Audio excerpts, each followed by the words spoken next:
Halo teman-temanku yang setia, kembali lagi ya di review film bersama Sam and Sen.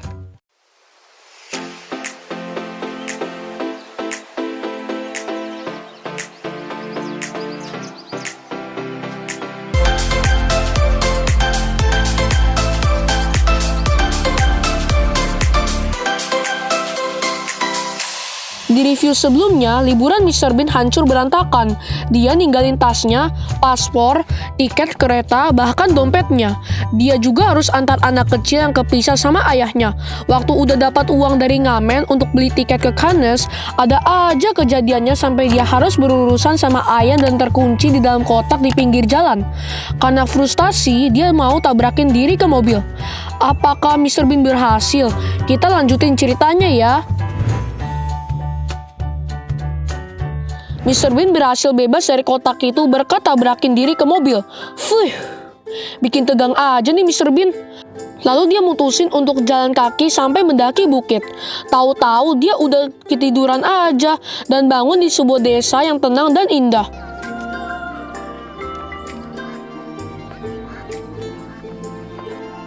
Mr. Bean lihat seorang cewek pelayan yang cantik dan membuat terpesona. Tiba-tiba mobil tank dan pasukan tentara datang menyerang pedesaan tersebut. Mr. Bean langsung dengan sigap menolong cewek cantik tadi. Cut. Ternyata ini sebuah lokasi syuting iklan yogurt. Sutradaranya ngomel-ngomel aja tuh dan suruh kru pakein Mr. Bean seragam. Mr. Bean kesenangan pakai baju tentara. Dia sampai latihan jalan kayak tentara, tapi saking lebay jalannya kakinya nyangkut di besi. Sementara itu di TV, juri acara bergengsi di Cannes Festival Film, Emil Dachevsky melaporkan bahwa anaknya Stefan hilang dan terakhir dilihat bersama orang asing yang aneh yang adalah Mr. Bean. Mr. Bean juga tertangkap kamera CCTV stasiun. Oh, jadi si anak itu namanya Stefan ya, Sam? Gimana tuh Mr. Bean jadi buronan? Mr. Bean-nya malah asik syuting sambil bawa-bawa kamera kesayangannya. Si sutradara galak marah-marah tuh. Lihat dia bawa-bawa kamera dan langsung pecat Mr. Bean. You're fired! Mr. Bean sih nggak peduli. Dia malah rempong cari colokan untuk cas baterai kameranya yang habis. Begitu ketemu stop kontak, dia lihat semua bagiannya penuh. Dia asal aja cabut salah satu kabel untuk tempat dia cas baterai kameranya. Ternyata itu mempengaruhi proses syuting. Si sutradara galak ngomel-ngomel lagi karena efek yang dia mau gak dijalankan.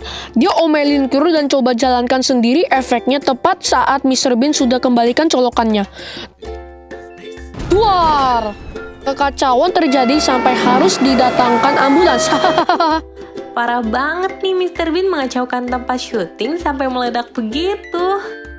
Dengan baterai kameranya yang sudah terisi, Mr. Bean lanjut jalan lagi supaya bisa ke Cannes. Di jalan dia dengar suara mobil dan berniat minta tumpangan. Ternyata yang nyetir mobilnya cewek cantik yang tadi diselamatin Mr. Bean di tempat syuting. Ternyata cewek itu namanya Sabun. Maksudnya Sabin. Sabin kasih Mr. Bean tumpangan karena kebetulan dia juga mau ke Cannes. Dia diundang si sutradara galak yang ternyata namanya Carson Clay untuk menghadiri festival film. Sabin berhenti di rest area gitu karena mau ke toilet. Mr. Bean nunggu di restoran dan tiba-tiba ditabok sama si anak ilang. Siapa tadi namanya? Stefan. Iya, dia ketemu sama Stefan. Selama ini Stefan kemana ya? Ternyata waktu lihat Mr. Bean ngejar ayam pakai sepeda colongan, Stefan mutusin untuk gak naik bus itu dan ikut ke rombongan musisi jalanan. Mereka punya salam unik yaitu ditabok. Bisa merah tuh pipinya Mr. Bean ditabok berkali-kali. Terus mereka joget-joget bareng deh. Syukurlah mereka ketemu lagi ya. Akhirnya Stefan ikut Mr. Bean dan Sabin ke Cannes. Sabin kira kalau Stefan itu anaknya Mr. Bean. Seperti biasa, Mr. Bean iya-iya aja biar cepet. Dengan pinjam HP-nya Sabin, mereka lanjutin untuk coba telepon papanya Stefan. Tapi terus salah sambung. Ada yang nyambungnya ke orang yang lagi di toilet, sampai HP-nya kecemplung. Ada yang nyambungnya ke orang yang hampir bunuh diri. Hari mulai malam dan mereka mulai ngantuk. Sabin sampai ketiduran nimpa klakson. Kaget lah tuh Mr. Bean. Lalu bangun dan ambil alih kemudi. Tapi dia ngantuk berat juga. Mr. Bean sampai tabok-tabok pipinya dan gigitin tangannya sendiri. Kalau ngantuk obatnya sih cuma tidur ya. Dengan segala perjuangan Mr. Bean, besok paginya mereka sampai di Cannes. Tepatnya di atas trotoar dengan view pantai. Mereka kesenangan foto-foto sambil ngevlog. Terus Sabin sadar kalau 1 jam lagi pemutaran film perdananya dimulai. Karena takut terlambat mereka buru-buru berangkat. Mana pakai acara bensin mobilnya habis deh. Akhirnya mereka berhenti dulu di pom bensin dan Sabin ganti baju di sana. Sabin gak sengaja dengar berita di TV soal Mr. Bean yang jadi buronan tersangka penculikan Stephen. Sekarang seluruh Prancis mencari Mr. Bean dan Sabin juga. Sabin marah banget tuh karena merasa telah dibohongi sama Mr. Bean. Dia nggak mau pemutaran film perdananya kacau gara-gara Mr. Bean. Sabin suruh mereka nyamar pakai kostum-kostum syuting miliknya. Sementara itu, festival segera dimulai. Sutradara galak yang di tempat kemarin syuting pecat Mr. Bean datang sebagai tamu kehormatan. Dan bapak si anak hilang yang adalah kritikus film juga datang, meskipun tidak ada kabar dari anaknya. Carson Clay, si sutradara galak yang tangannya digips karena kecelakaan kemarin, membuka acara tersebut. Filmnya pun dimulai dan para penonton sangat tergantuk-gantuk. Filmnya sutradara galak ngebosenin sih. Sabin, Mr. Bean, dan Stephen melewati pemeriksaan polisi. Stephen udah nyamar jadi putrinya Sabin dan Mr. Bean jadi ibunya Sabin. Penyamaran mereka berhasil. Polisi nggak curiga malah kawal mereka sampai ke tempat pemutaran film. Sabin mengajak Stephen untuk masuk dan mencari ayahnya. Tapi karena Sabin cuma punya 1 tiket, Stephen harus dititip ke nenek gandungannya. Dan Sabin masuk ke dalam bioskop. Si nenek alias Mr. Bean cari cara lain untuk masuk lewat pintu belakang. Mereka dengan pedenya nyelonong aja tuh ngelewatin satpam. Karena belum kasih unjuk tiket masuknya, satpamnya kejar mereka. Mr. Bean yang panik langsung pukul satpamnya dan mereka lari ke dalam sampai ke ruangan di balik layar. Mr. Bean suruh Stephen tunggu di sana dan dia cari ayahnya Stephen. Pas udah ketemu dan mau panggil ayah si anak, satpam mulai berdatangan cari Mr. Bean. Mr. Bean takut ketuaan. Ketahuan dan langsung ngumpet di balik kerumunan. Dia nyelip-nyelip di kaki penonton sampai ke kursinya Sabin. Sabin kaget banget tuh sekaligus deg-degan karena sebentar lagi adegannya dalam film itu diputar. Tapi wah, dia kecewa karena adegannya di-cut sama sutradara. Lihat Sabin sedih, Mr. Bean yang kasihan langsung ke ruangan video dan mengganti film itu dengan vlognya.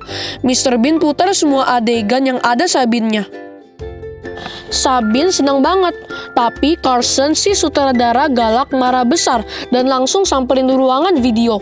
Mr. Bean yang ketakutan tahan pintunya dengan semua barang yang ada di sana. Tapi ternyata dia didobrak dari pintu samping. Paniklah Mr. Bean dan langsung loncat keluar. Dia lewat-lewat di kursi penonton dan lari ke atas panggung. Tanpa disangka, para penonton menyukai vlognya Mr. Bean yang digabung sama suara Mr. Carson Clay. Tapi ayah Stephen sadar kalau Mr. Bean adalah penculik anaknya. Waktu hampir aja Mr. Bean mau dikeroyok, Stephen muncul dari balik layar dan langsung berpelukan dengan ayah dan ibunya. Mr. Carson yang tadinya mau marah-marah, begitu melihat sambutan yang meriah dari penonton, malah ikut peluk-pelukan sama Mr. Bean. Sabin juga seneng banget tuh jadi terkenal. Mr. Carson jadi berniat untuk buat lebih banyak film yang digabung sama vlog, kayak yang dibuat Mr. Bean. Sekarang semua sudah beres. Mr. Bean ambil lagi kameranya dan berniat pergi. Gak sengaja dia lihat dari sebuah pintu kecil ada pantai nan indah. Apakah ini Fata Morgana? Fata Morgana? Apaan tuh, Ci? Fata Morgana adalah ilusi optik gitu, Sam. Saat seseorang bisa lihat sesuatu yang sebenarnya nggak ada. Oh, kayak halusinasi gitu ya? Jadi pantai yang dilihat Mr. Bean itu Fata Morgana? Mr. Bean akhirnya jalan ke pintu itu dan naik di atas kendaraan-kendaraan yang lewat jadi kayak tangga begitu. Dan ternyata benar-benar itu adalah sebuah pantai yang selama ini Mr. Bean impi-impikan. Mr. Bean bernyanyi-nyanyi kesenangan bersama Sabin, keluarga Stefan, sutradara galak, dan semua orang di pantai itu. Film pun tamat. Sekarang kita review keseluruhan filmnya ya. Karakter Mr. Bean udah nggak diragukan lagi deh kocaknya. Ada aja tingkah-tingkahnya Mr. Bean yang buat susah dirinya sendiri dan orang lain. Tapi sebenarnya dia baik hati dan penyayang loh. Buktinya dia mau bantu Stefan ketemu papanya dan hibur Sabin. Alur ceritanya seru banget ya. Liburannya Mr. Bean jadi penuh makna berkat rentetan kejadian yang terjadi. Meskipun kita banyak dibuat tertawa, film ini juga ajarin kita untuk sabar dan tenang sewaktu hadapi masalah. Karena masalah apapun pasti akan selesai. Buktinya, Stefan bisa ketemu lagi dengan orang tuanya dan Mr. Bean bisa liburan di pantai. Jadi, untuk film yang keren ini, kita nggak akan ragu untuk kasih 5 bintang. Aku paling inget dari film ini waktu Mr. Bean makan lobster sama cangkang-cangkangnya. Itu lucu banget ekspresinya Mr. Bean. Aku paling ngakak pas Mr. Bean naik sepeda ke kandang ayam. Terus sepedanya rusak dan dia harus cari tumpangan sampai kejebak di dalam kotak itu. Kocak banget deh.